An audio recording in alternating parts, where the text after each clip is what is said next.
시청자 여러분 안녕하십니까? JTBC 아침 뉴스입니다. 밤사이 황사가 밀려오면서 미세먼지가 더욱 심해졌습니다. 전주와 부안의 초미세먼지 주의보, 익산과 완주 등 8개 시군에는 미세먼지 주의보가 내려지는 등 미세먼지와 초미세먼지 농도는 매우 나쁨에서 나쁨 수준을 보이고 있습니다. 장수와 임실 등 일부 지역에는 짙은 안개가 끼어 있습니다. 오늘은 대체로 맑은 가운데 낮 기온은 9도에서 12도로 어제보다 5도가량 낮겠습니다.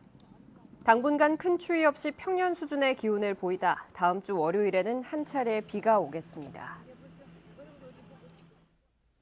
얼마 전 물고기의 뱃속에서 플라스틱 생수병이 나와 큰 충격을 준 일이 있습니다. 문제는 이런 일이 물고기 몇 마리에서 끝나는 게 아니라는 건데요. 플라스틱이 점령한 바다, 과연 인간은 안전한지 하원호 기자가 보도합니다. 부안 앞바다에서 그물에 걸려 올라온 아귀. 볼록하게 부른 뱃속에서 나온 건 500mm 크기의 플라스틱 생수병이었습니다. 인간이 버린 쓰레기를 먹이로 착각해 덥석 물었다가 말 못할 고통을 겪은 겁니다. 문제는 물고기에서 생활 쓰레기가 나오는 게 드문 일이 아니라는 겁니다. 놀랬죠. 그렇게 큰 플라스틱 병이 나올 거라고 생각을 못했죠. 비닐봉지 제일 많이 나와요. 비닐봉지가. 종이컵, 플라스틱 컵까지도 나오더라고요. 심각하죠. 부안의 한 바닷가. 인적이 잘 닿지 않는 곳이지만 쓰레기가 긴 띠를 이룬 채 해안선을 뒤덮고 있습니다. 부표와 밧줄 같은 어부부터 장화, 폐타이어에 농약병까지 버려져 있습니다.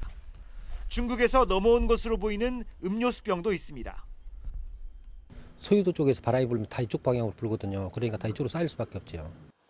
더 큰 문제는 수거조차 어려운 5mm 이하의 미세 플라스틱입니다.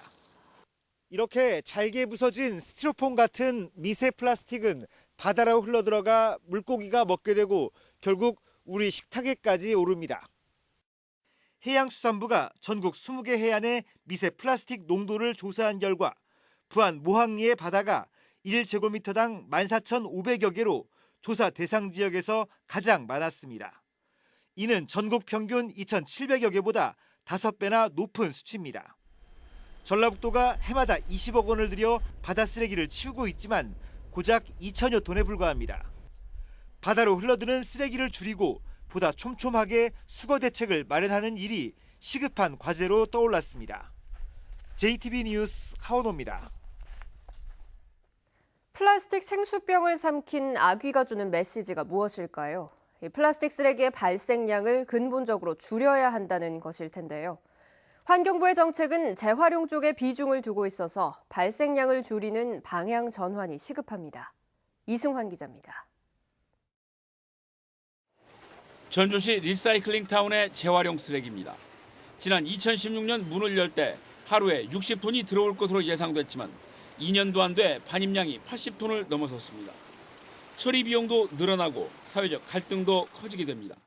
재활용품도 원래 60톤 들어오기로 했는데 현재 84톤이 들어오고 있습니다. 그래서 그 증가한 만큼 반입 수수료를 더 달라는 겁니다. 저희는. 환경부는 2030년까지 플라스틱 폐기물 발생량을 절반으로 줄이겠다고 발표했지만 구체적인 실행 계획이 부족합니다. 이용호 의원이 대표 발의한 자원 재활용 촉진에 관한 법률 개정안은 구체적인 폐기물 발생 억제 계획을 5년마다 수립해 시행하도록 규정하고 있습니다. 또 미생물에 의해 분해되는 생분해성 수지 재질의 포장재를 사용할 수 있도록 예산을 지원할 수 있는 근거를 담고 있습니다. 환경부 장관이 이 플라스틱과 같은 폐기물을 억제할 수 있는 그런 계획을 5년마다 수립해서 반드시 시행할 수 있도록 하는 실효성 있는 법안이라고 보시면 되겠습니다. 플라스틱 쓰레기를 재활용하거나 에너지로 이용하는 것보다 플라스틱 쓰레기의 발생량을 어떻게 하면 효과적으로 줄일 것인지에 환경부 폐기물 정책의 초점이 모아져야 됩니다. JTBC 뉴스 이승환입니다. 전북대 총장 선거에 개입한 의혹을 받고 있는 경찰청 본청의 김모 경감이 어제 전주 덕진경찰서에 소환됐습니다. 조사의 핵심은 두 가지입니다. 총장 선거 기간 당시 김 경감의 행적과 김 경감에게 첩보를 전달해 전북대를 방문하게 만든 인물이 과연 누구냐는 건데요. 경찰이 집중 추궁하고 있습니다. 정원익 기자입니다. 경찰청 본청 수사팀장 김경감이 취재진의 눈을 피해 전주 덕진경찰서에 출두했습니다. 김경감은 전북대 총장 선거에 개입한 의혹을 받고 있습니다. 경찰은 김경감이 총장 선거 기간이던 지난달에 이틀 동안 전북대를 찾아 총장 후보자와 교수 등 3명을 만났고 2명과 더 만나려다 전화통화만 한 것으로 보고 있습니다. 일부 교수를 만나고 제공된 첩보에 대해서는 또 확인을 해야 되기 때문에 그 차원에서 교수를 만나지 않았나. 이미 영장을 발부받아 김경감이 소유한 휴대전화 2대의 통화 내역을 조사한 경찰은 김경감의 행적에 대해 집중적으로 캐무는 것으로 알려졌습니다. 첩보를 제공해 전북대를 찾도록 만든 인물에 대해서도 추궁하고 있다고 밝혔습니다. 경찰은 조사가 끝나는 대로 결과를 검토한 뒤 제소한 여부를 결정할 계획입니다. 여러 건의 진정과 고소, 고발건이 맞물린 만큼 관련된 부분은 병합해 조사하는 것도 검토하고 있습니다. 서로 관련이 있다면 병합을 해서 사건을 처리해야 되겠죠. 관련이 또 없는 부분도 있기는 한데 그 부분은 별건으로 처리를 해야 돼요. 뒤늦게 김경감에 대한 감찰을 시작한 경찰청 본청은 덕진경찰서의 조사 결과를 종합해 감찰 결과를 내놓을 예정입니다. JTB 뉴스 정원익입니다. 송하진 전라북도지사와 황인홍 무주군수가 선거법 위반 혐의로 기소됐습니다. 이 밖에도 익산과 김제, 정읍과 고창, 순창 등 시장 군수 5명에 대한 수사가 진행되고 있습니다. 오정현 기자입니다. 안녕하세요. 지난 2월 설 명절을 앞두고 송하진 전북지사가 출연한 동영상입니다. 2년이 넘는 노력 끝에 2023 새만금 세계 잼버리 유치도 성공시켰습니다. 송 지사는 이 동영상이 링크된 문자 메시지를 도민 40만 명에게 보냈습니다. 공직선거법은 공무원이 특정 정당이나 후보자가 되고자 하는 자의 업적을 홍보하는 행위를 금지하고 있습니다. 검찰은 당시 송 지사가 예비후보로 등록하지 않은 공무원 신분이어서 공직선거법을 위반했다고 설명했습니다. 유사 선거사무실 운영 등 4건에 대해서는 혐의 없음 처분을 내렸습니다. 황인홍 무주군수도 재판에 넘겨졌습니다. 황 군수는 지난 6월 지방선거를 앞두고 열린 후보 토론회에서 자신의 잘못으로 인한 배임 전과에 대해 전 조합장의 잘못을 대신 책임져 준 거라며 허위 사실을 공표한 혐의를 받고 있습니다. 현재 선거법 위반 사건으로 수사를 받고 있는 단체장은 정헌율 익산시장과 박중배 김제시장, 유진섭 정읍시장, 유기상 고창군수, 황숙주 순창군수 등 5명입니다. 선거법 위반과 관련해 이항로 진안군수는 벌금 70만 원이 확정됐고 김승수 전주시장과 이환주 남원시장, 권익현 부안군수, 장영수 장수군수는 무혐의로 사건이 종결됐습니다. 지난 지방선거와 관련된 선거법 위반 사건의 공소시효는 다음 달 13일로 끝납니다. 어떤 단체장이 기소돼 법정에 서게 될지 또 이 가운데 중도 낙마자가 나올지 관심이 모아지고 있습니다. JTB 뉴스 오정현입니다. 지정 폐기물이 불법 매립된 익산의 폐석산에 대한 복구 작업이 어제 시작됐습니다. 폐기물 처리 업체들이 서류까지 위조해서 불법 매립한 사실이 밝혀진 지 2년 6개월 만입니다. 우여곡절 끝에 복구는 시작됐지만 앞길이 순탄치만은 않습니다. 김진형 기자입니다. 굴삭기가 움직일 때마다 시커먼 폐기물 더미가 따라 올라옵니다. 이렇게 파낸 폐기물은 덤프트럭에 실려 지정 폐기물 처리장으로 옮겨집니다. 지정 폐기물이 불법 매립된 익산의 한 폐석산에 대한 복구 작업이 시작됐습니다. 지난 2016년 비소 등 1급 발화물질이 불법 매립된 사실이 드러난 지 2년 6개월 만입니다. 환경부와 익산시는 처리해야 할 폐기물 154만 톤 가운데 올해 5만 톤을 처리하고 내년부터는 10만 톤에서 17만 톤을 처리한다는 계획입니다. 3천억 원에 이르는 복구 비용은 지정 폐기물을 불법 배출한 전국 45개 업체들이 부담하게 됩니다. 익산시는 폐기물 업체가 복구에 소극적일 경우 행정 대집행으로 대응할 방침입니다. 관련 업체를 독려를 하고 또 환경부와 전라북도와 긴밀히 협의를 해서 주민들하고 약속한 완전 이적을 반드시 해내겠습니다. 그러나 옮겨야 할 폐기물 양이 워낙 많아 매립장 확보에 어려움을 겪고 있습니다. 이 때문에 복구 완료 시점마저 구체적으로 내놓지 못하고 있습니다. 또 복구 과정에서 발생할 수 있는 2차 환경 피해도 문제입니다.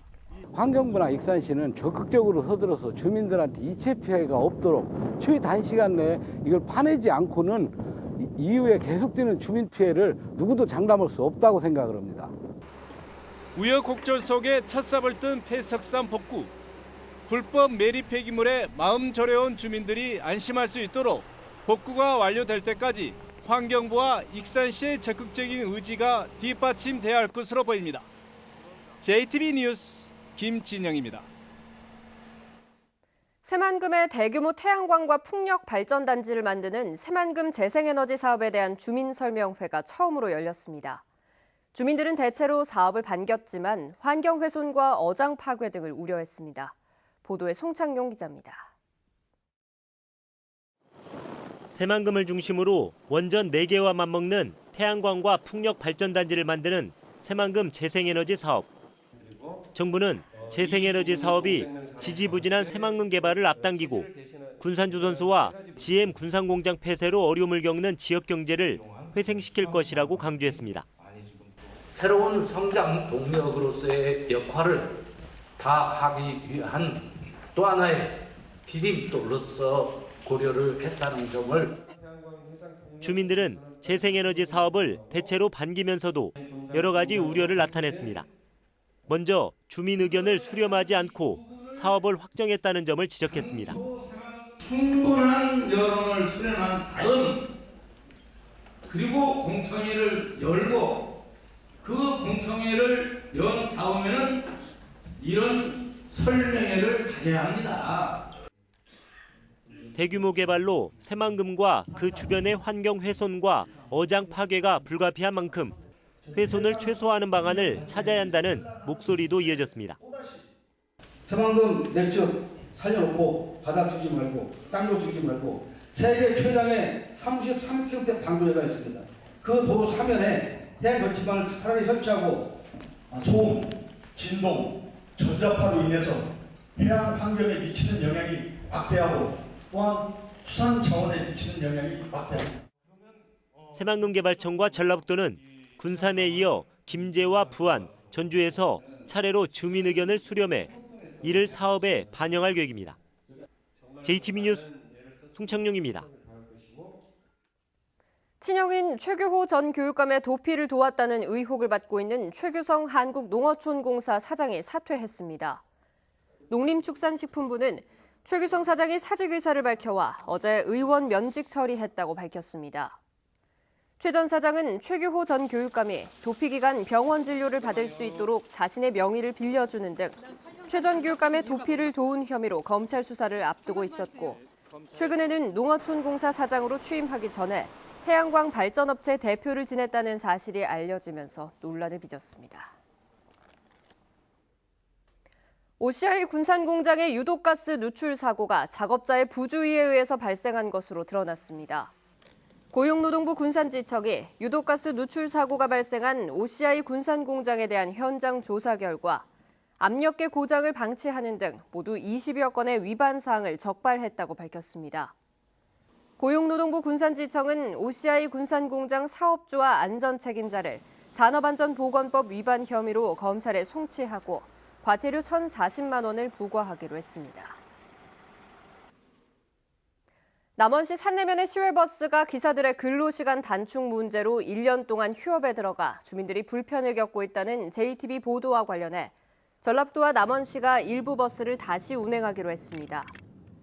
남원시는 지난달부터 휴업에 들어간 반선 남원 구간 버스 6편 가운데 남원 시외버스 터미널행 오전 6시 45분 첫 차와 반선행 오후 7시 20분 막차의 운행을 12월부터 재개한다고 밝혔습니다. 또 남원시는 시내버스 노선을 변경할 때 해당 노선의 운행을 1회가량 더 늘리는 것도 검토하고 있다고 밝혔습니다. 임실 전주 인천공항 시외버스 노선에 이어 정읍 인천공항 시외버스 노선도 폐지될 위기에 놓였습니다. 광주고법 전주재판부 제1행정부는 인천공항 고속버스를 운행하는 대한관광 리무진이 전라북도를 상대로 제기한 항소심에서 정읍 인천공항 노선 취소를 판결한 1심을 그대로 유지했습니다. 재판부는 정읍 인천공항 시외버스 운행 행태가 사실상 고속버스와 같기 때문에 노선 인가 권한은 국토교통부 장관에게 있고 도지사가 한 노선 인가 처분은 위법하다고 판시했습니다. 앞서 지난 9월에는 대법원에서 임실 전주 인천공항 시외버스 노선을 취소해야 한다는 취지로 파기환송 판결이 나왔습니다. JTBC 아침 뉴스를 마칩니다. 함께해 주신 여러분 고맙습니다.